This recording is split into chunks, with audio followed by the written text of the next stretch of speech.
Part of this we talked about last week, so we're going to zip through this first part real fast. We know to be organic means it's got carbon in it. It's got carbon connected to carbon, and also carbon connected to what? Hydrogen. We know of all 100 and something elements, every living thing is built around carbon. So there's something special about carbon.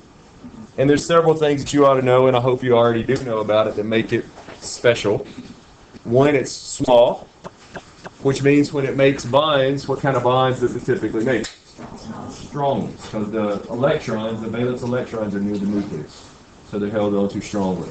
There's a lot of carbon on Earth. It's abundant. But maybe more important, it's got these 4 valence electrons, which means it can form bonds to how many things at one time? 4. Just pass it up. Anybody else need to sign this sheet? So it needs to come over this way. Can make bonds to 4 different things at one time, which means it can make things in lots of shapes. And we know that lots of shapes mean lots of what? Functions. We talked about the different functional groups that are attached up to carbon chains. You should be able to recognize those. I know there's a question or two about functional groups. I'm not going to spend any time on that today, though.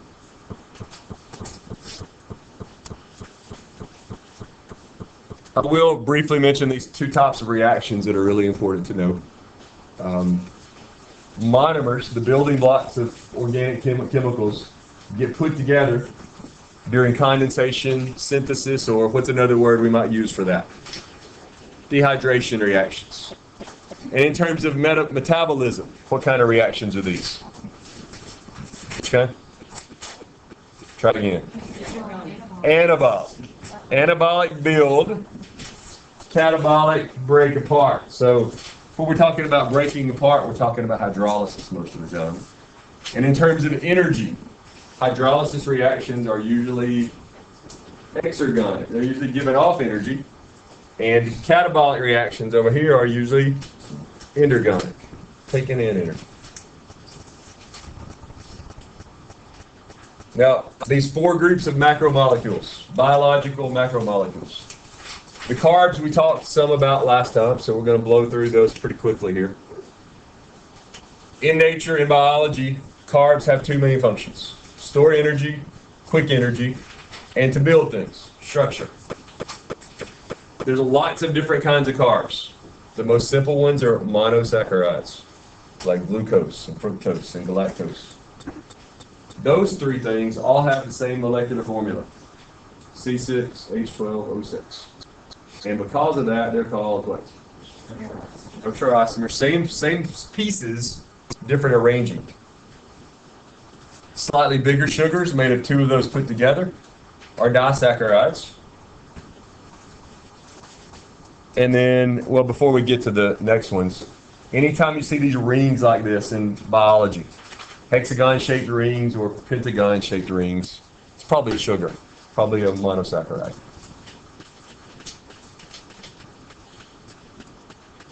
Polysaccharides, sometimes they're called complex carbs. Maybe the most common one is starch. It's made by plants. And why do plants make starch? Store energy, long term. What's starch made out of? What's the monomer of starch? Glucose. The glucoses in starch are put together, though, in a way that it's pretty easy to what? To digest it. What's another name for starch? Amylose. That's what's the enzyme that we have that digests it. Amylase. Yes. A very similar polysaccharide to starch is glycogen. We make that, animals. It's also made out of what? Glucose. And we use it for what function? Medium-term storage. When we want quick energy, we use simple sugars, monosaccharides. When we want energy for the long term, we store it as what? Fats, lipids. When we want it for like later in the day or maybe early tomorrow, we might store it as glycogen. And where do we store glycogen? Liver and muscles. Cellulose is another polysaccharide, mostly found where? Plant cell walls. the main thing plants are built out of. It too is made of what monomer? Glucose. So the glucoses are put together in cellulose in a way that it's really hard to break. And here we can see chains of glucoses connected together, but what's happening to the chains? Yeah, they're hydrogen bonding to each other, so it makes it really hard to break. Makes it really strong, makes it good to build things out of. It also makes it hard to digest.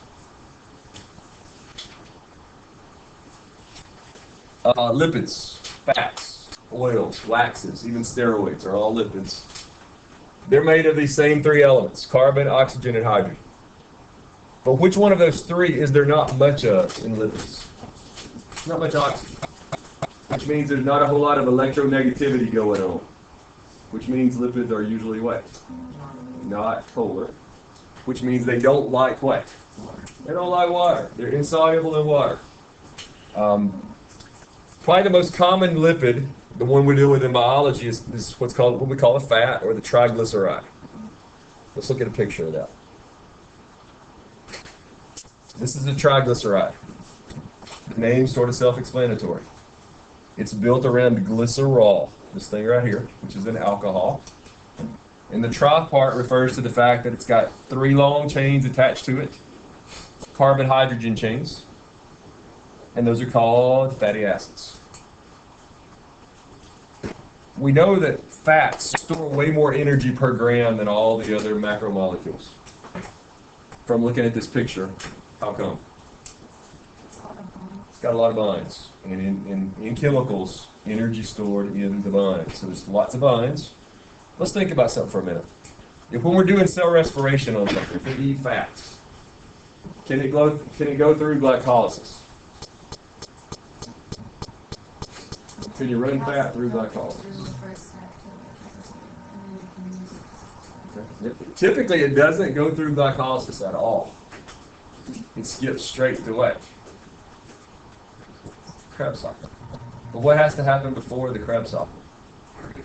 Pyruvate conversion, which takes a 3-carbon pyruvate and converts it into a 2-carbon acetyl group.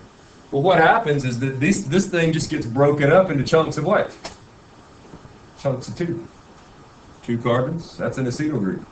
2 carbons, acetyl group. 2 carbons, acetyl group. So it gets broken up into chunks of 2, and those 2 go straight into the Krebs cycle. Well, no, there's gonna be some rearranging done, molecular rearranging. But essentially, it's breaking it into groups of 2 carbons and running it through the Krebs cycle. Phospholipids, we know, are found mostly where? Cell membranes, phospholipid bilayer. Looks very similar to the triglyceride. There's that glycerol we were talking about a minute ago. Here's 2 of these long fatty acid chains. But right here's the part that makes it unique, and that's the phosphate group. The 2 fatty acid chains are not polar, but the phosphate group is, because of all that oxygen. That makes this have a polar end and a non-polar end, and what's the word for that? Okay, I heard it. Amphipathic. Amphoteric means what? Acid and base at the same time. This means one side polar, other side not polar. Which means when we put these together in water, what happens to them? They form a bilayer. And remember, it's a 3-dimensional structure. It's not 2-dimensional like this appears to be. It's going to be spear-shaped so that the non-polar tails are always away from water and the polar heads are always to the water. This makes up membranes in every living thing that we know of. It's one of what kind of properties? It's conserved properties. Steroids are also lipids. Cholesterol in your body is found where? In the cell membrane, helps make it a little thicker. Hopefully it's not found where? Hopefully it's not found in your arteries. You don't want it there, right? Because that leads to what condition? What's that when you build up plaques in your arteries and your arteries get thinner or thicker? The walls of your arteries build up thick plaques like a clogged up pipe. What's that called? Try again. Yeah, atherosclerosis. And that leads to what, ultimately? Heart attack. Okay? It's going to lead to a heart attack. You don't want that. Hopefully that won't happen. Also, cholesterol is the building block for your other steroids like testosterone or estrogen. They're built from cholesterol. So you got to have some cholesterol. Too much is a bad thing. Not enough is also a bad thing. You need it.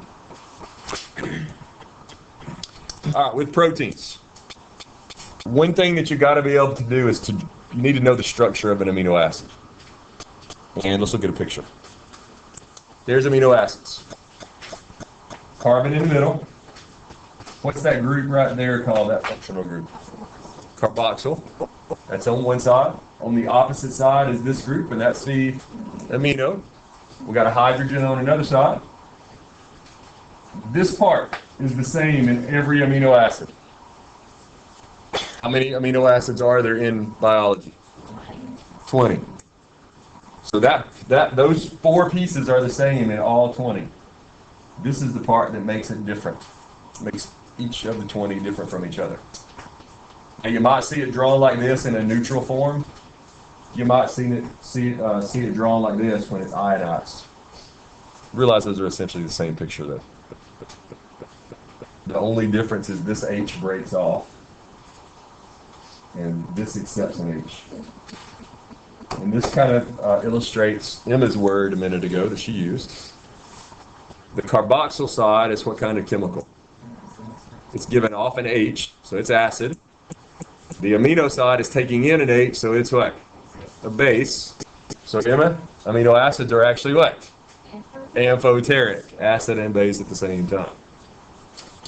What do you mean there's 20 acids? That make up all your proteins. All proteins and all living things are made of 20 different kinds of amino acids.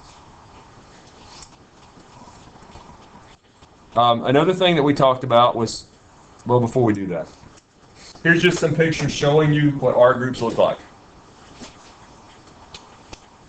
Pieces in yellow up there are R groups. Realize that some of those R groups have a lot of oxygen or nitrogen, so they're polar, hydrophilic.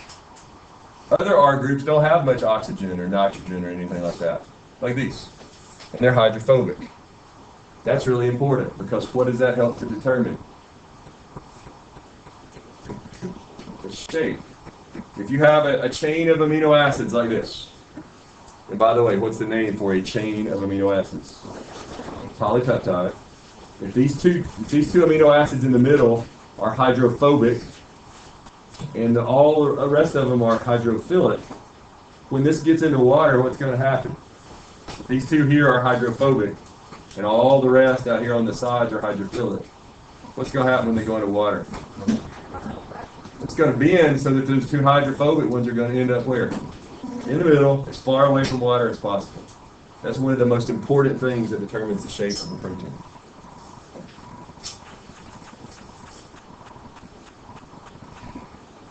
We also talked about the binds between amino acids. The binds that hold these amino acids together are called peptide binds. And if we look at kind of how that works, here you see a picture of 2 amino acids over there on the left. And notice that this OH group and this H, they're in blue because what's going to happen to them? They're going to be removed. And what's that going to open up? A binding site. And what will then happen is that this carbon on this carboxyl group will bind to that nitrogen on that amino group. And we'll get this bind right here. And that bind's called the peptide bind. That's the bond that holds together amino acids. What kind of bind is it? It's called beta, which means it's what? Strong, hard to break. When proteins get denatured, is that the bind that's getting broken? No. Let's talk about what that bind is.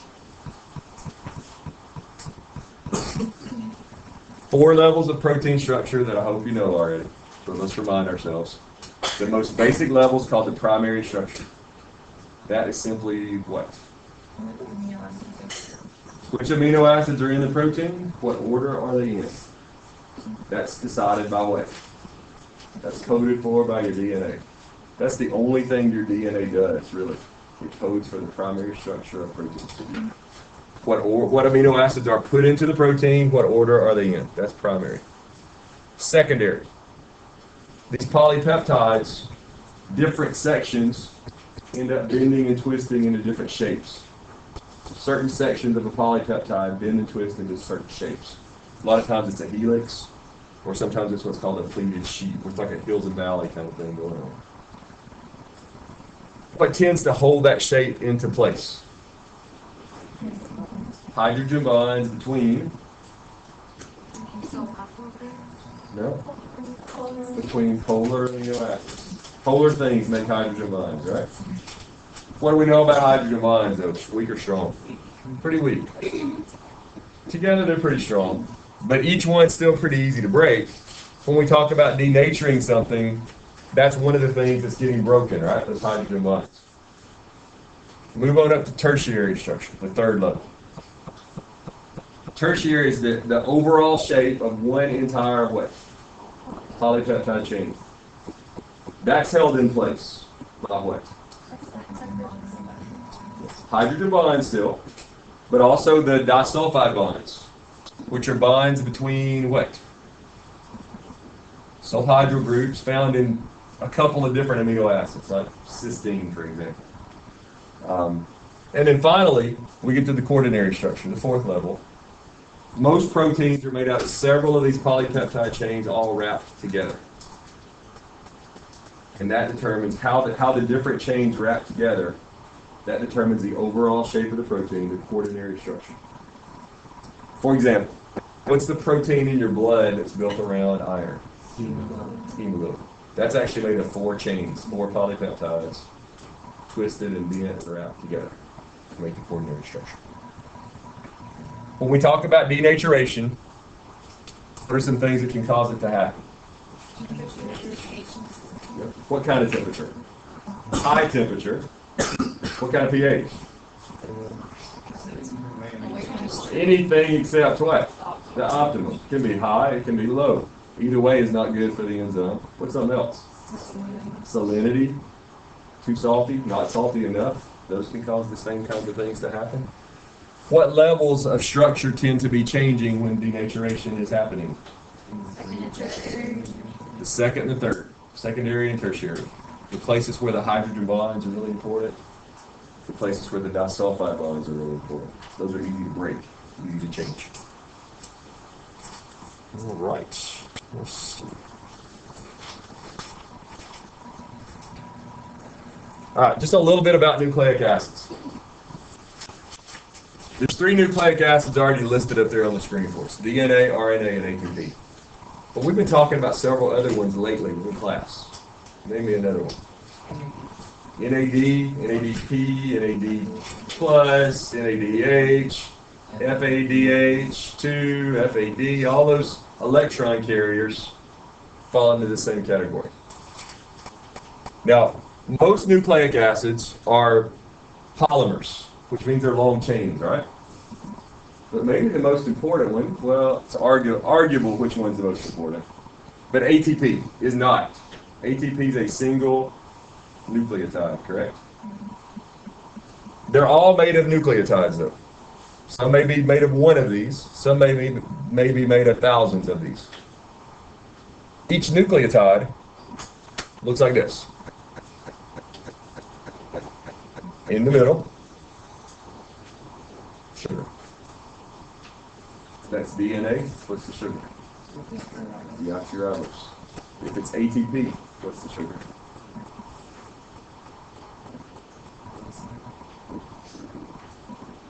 Ribose. Same one as RNA. In ATP, what's the nitrogenous base? Adenine is the name of adenosine triphosphate. Most of the time, there's only one phosphate hanging over here. But in ATP, there's, guess how many? 3. That's a nucleotide. That's the building block of all nucleic acids.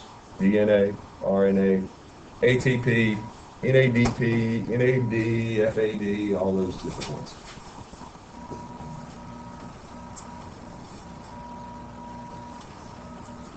With DNA, you guys know that it codes for protein. That's what it does. Proteins determine everything about you. Think of DNA like the $1 million blueprint is what we call it. Where do your cells keep it because it's so valuable? Locked away in the nucleus. But where do the proteins get built? The ribosomes. So there has to be something to communicate between the two places. And that something is what? mRNA, messenger RNA. Move a little further with this. Here's a picture of DNA. Well, you guys know it's a double helix. It's made of 2 strands of nucleotides. What did I just circle right there? That's 1 nucleotide, right? A sugar, a phosphate, and a nitrogenous base. And I could circle, there's another nucleotide right there. There's a nucleotide. We just keep on circling them. Each nucleotide is sugar, phosphate, nitrogenous base. In DNA, what holds the 2 strands together? Hydrogen bonds between polar nitrogenous bases. Yep.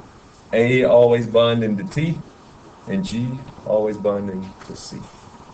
That's DNA. Now, RNA, I'm not going to say much more about it today. Remember, it's a messenger between the DNA and the ribosomes. It's different from DNA in a couple of ways. One, it's only 1 strand, not 2.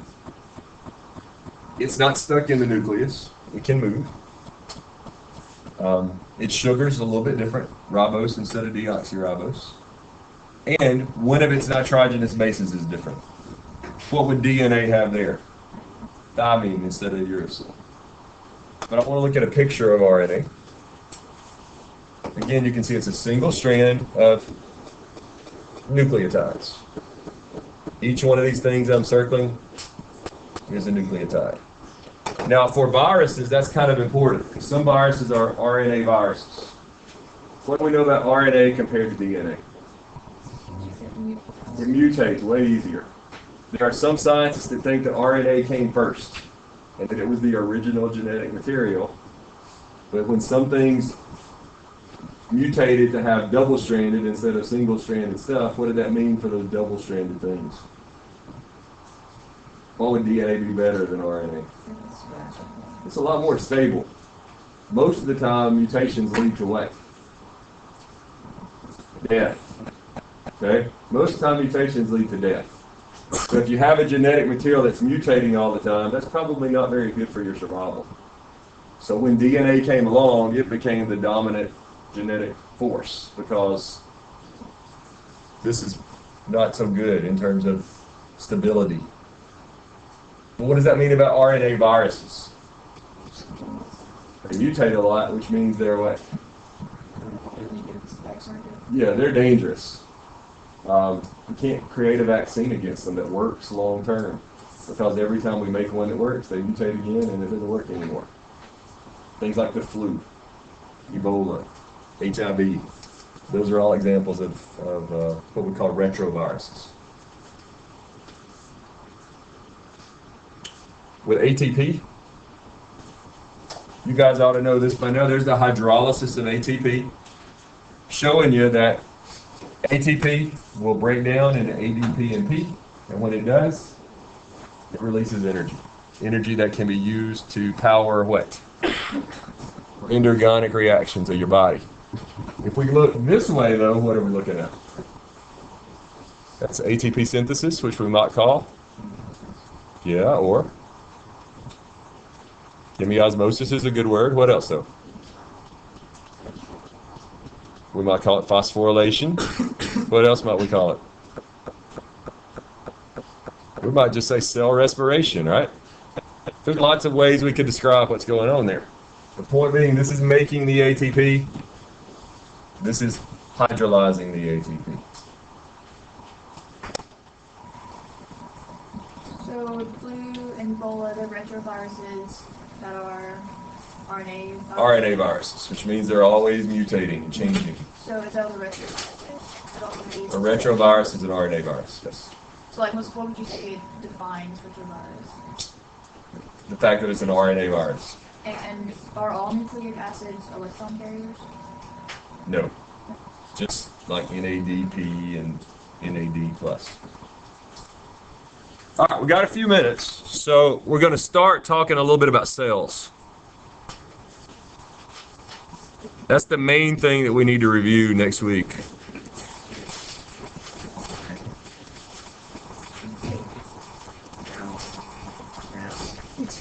All right, now, we know on Earth today there's two main kinds of cells, prokaryotic and eukaryotic. The word prokaryotic literally means what? Before the nucleus, because our idea is that the universe, the Earth started with some chemicals and some water and no living things. And there was lightning and there was UV radiation, and what formed in the water? Soup. What kind of soup? Organic soup with things like what in it? Amino acids. And that was called whose hypothesis? Oberyn. And what's the experiment that sort of duplicated that in the lab? The Miller and Urey experiment. Kind of showed that you could make amino acids from gases and electricity, basically. But eventually, that organic soup supposedly somehow gave rise to what? And then finally, life, bacteria. The first living things were supposedly bacteria-like organisms. We know that the only things on Earth that are prokaryotic are bacteria. Now, I'm using the word bacteria here loosely because we're talking about eubacteria and what? Archaea, which aren't really considered to be bacteria anymore. They're kind of their own thing. But we know that bacteria don't have a membrane-bound nucleus, but they do have DNA. How much DNA? One chromosome. In what shape? Circular loop. And sometimes they have some little extra pieces that they can swap called what? Plasmids. And what's the process where they hook up and swap them? Conjugation. Bacteria do have ribosomes. They're a little bit different than eukaryotic ones, but they have ribosomes. If they didn't have ribosomes, would it make any sense to have DNA? Nope, because they work together, right? They also have a phospholipid bilayer, pretty much just like ours.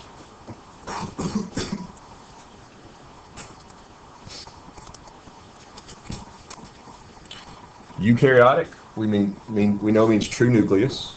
Our nucleus is enclosed in a phospholipid bilayer, actually a double phospholipid bilayer. Our chromosomes are linear. How many chromosomes does a human cell have?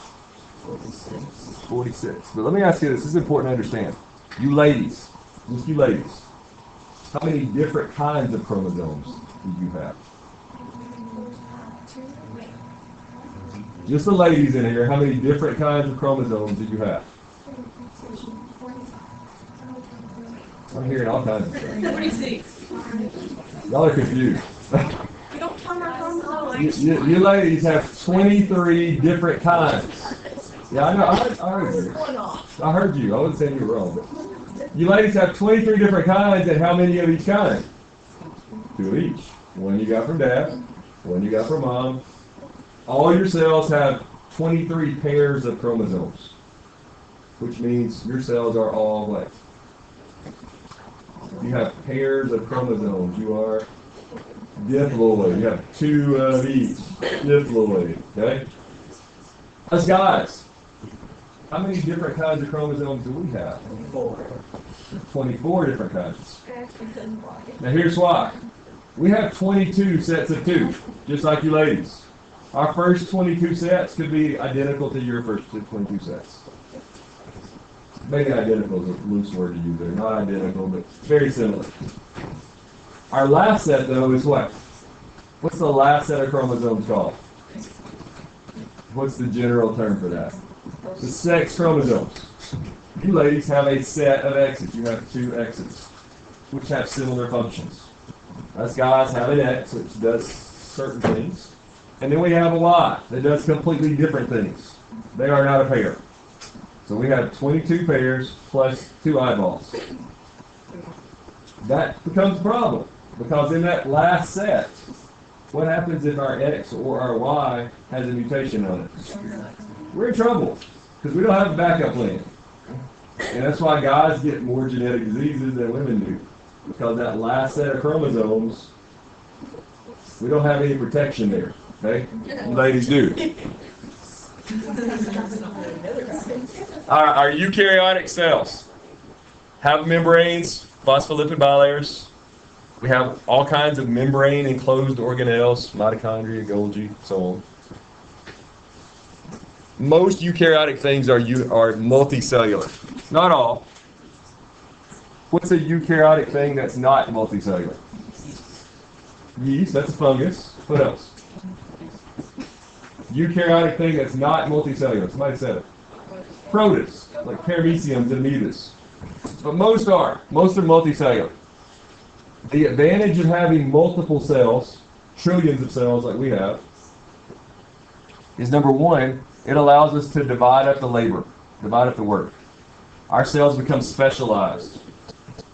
When do they start becoming specialized? During what stage of embryonic development? Gastrulation. Oh my God, I got something right. When they form into what? The gap. Yeah, into what layers? So, germ layers, which are 3 layers of what? That would be weird at that point. 3 layers of stem cells. And each of those 3 germ layers specialize to make different specific parts of your body. Anyway, remember that every living thing on Earth except bacteria and archaea are eukaryotic. And in terms of size, compared to prokaryotic cells, eukaryotic cells tend to be what? Much, much bigger. Since we're talking about that, we know that even though eukaryotic cells are a lot bigger than prokaryotic ones, they're still really, really, really small. And they have to be. Because when things get bigger, what changes? Surface area to volume ratio changes. What happens to that ratio? When things get bigger, the ratio gets smaller. And that's a bad thing. We did that in the lab with the gelatin cubes, the pink gelatin cubes. Remember, those cubes were pink because they were soaked in a base, and they had phenolphthalein in them, an acid-base indicator. We then took the cubes and put them in vinegar, and the vinegar started to diffuse in. When phenolphthalein turns acidic, what happens to it? It went clear. But what didn't get clear in the big cubes? The middle never got clear. Which means when things get big, it's really hard to get stuff to where? To the middle. It's hard to transport. So they die if they get too big because stuff can't ever make it into the inside the way it's supposed to.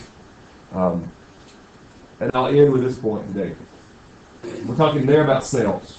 The cells are small, so they keep a large surface area to volume ratio, so it's easier for diffusion and osmosis and all that kind of stuff to happen. But if we're talking about an organism, and we're comparing we've been doing a mouse and an elephant. Let's just keep doing a mouse and an elephant. Okay? A mouse and an elephant. A mouse obviously smaller than an elephant. Which means the mouse has what? For the whole organism. We're not talking about the cells now. We're talking about the whole organism. It has a higher surface area to volume ratio than an elephant. Which means, unfortunately, there's a whole lot more of the mouse touching the outside air than there is of the elephant touching the outside air. Most of the elephant's body is inside, away from the environment. Which means it's protected from what? What's the elephant's innards protected from? From losing what? Heat.